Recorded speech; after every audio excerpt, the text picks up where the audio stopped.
मानस पूजा आणि मूर्ती पूजा याच्यामधील काय फरक असतो तो तुम्हाला सांगते। जसं आपलं मूल आपण शाळेत घालतो, त्या मुलांना अक्षर ओळख व्हावी, शाळेचं सगळं ज्ञान प्राप्त व्हावं, शिक्षण कसं घ्यायचं, जसं नर्सरी, छोटा शिशु, मोठा शिशु, हे जसे तुमचे वर्ग असतात त्याप्रमाणे मुलांना त्याच्यात का घालतात, तर त्यांना सराव व्हायला पाहिजे, त्यांना अक्षर ओळख व्हायला पाहिजे। तितकंच महत्त्व हे मूर्तीपूजेला आहे।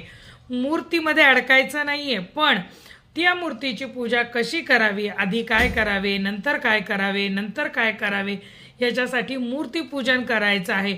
हळूहळू हळूहळू त्याचा सराव होत होत होत जातो माणसाला, आणि नंतर मूर्तीतून बाहेर पडायचं आहे आणि ध्यानामध्ये जाऊन मानस पूजा करायची आहे, आणि जी सर्वश्रेष्ठ मानली जाते।